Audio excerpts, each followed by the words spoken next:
It has happened to them. So let me cut to the chase here. The selling point for this was that the end would justify the means. To the National Review's Jillian Melchior, on a comment like these, heightened the case to scrap it. What do you think? Yeah, I think they definitely do. I mean, you've got one of the chief architects saying that this thing, if it's done transparently, is essentially politically toxic. And then you've got a real demonstration of just contempt for the voter. I mean, this guy is saying, we're not going to tell you what's in it because you might not like it. We know what's better for you than you do. I find that staggering. It's awful. You know, the battle at the time with the mandating to cover everyone and tax it, that the taxes would handle this, that was a very slippery kind of a slope. But they wanted to keep it deliberately vague at the time so that obviously people wouldn't get too nervous about that. Yeah, I completely agree with you. I mean, this is an administration that keeps claiming it's the most transparent in history. Yet I think here you see it really pulling the wool over the voters' eyes to accomplish a political goal.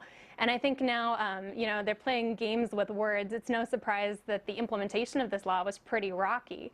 But I think that's going to be a real political problem. Well, you know, you're much smarter than I'm going to go to my friend Judge Napolitano, who's much smarter than me. But this much I get. If it sounds too good to be true, Jillian, it generally is. If the argument was we're going to cover everybody, premiums are going to go down, you're going to be able to keep your doctor, everything will be hunky-dory, that's like saying, you know, I can lose weight eating prime ribs. Would if I could. So now we have serious questions about how this left the gate with apparently some lies, or at least some half-truths. Does that build the momentum in your mind for these repeal efforts that once seemed astronomical? In other words, could Republicans, you think, cobble together enough disenchanted Democrats, if not nervous Democrats, to topple it? Well, there's no doubt that this is pretty politically controversial at this point. And I think what this guy has done is really give opponents of Obamacare a fantastic talking point. I mean, you couldn't ask for a better talking point for repealing at least part of it. But by the same token, I mean, this administration has been plagued by scandals from the get-go. Obamacare is kind of its crowning achievement. So even if they were able to cobble together some bipartisan repeal, at least in part, I think the Obama administration is going to fight him tooth and nail. And I think this just demonstrates they're willing to play dirty.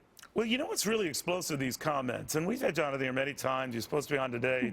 He passed, but he said if CBO scored the mandated taxes, the bill dies. Okay, so it's written to do that in terms of risk-related subsidies. If you had a law which said that healthy people are going to pay in, you made explicit healthy people pay in and sick people get money, it would not have passed. But that was, in fact, the part on which this whole thing was built. Yeah, I mean, that's exactly what it is. And I think the willingness of this administration to pass it in a deceptive way, to play tricks with the American economy, with voters, and then to laugh at them behind their back as they're being deceptive, it's just shameful. And I really think it reflects poorly on the administration.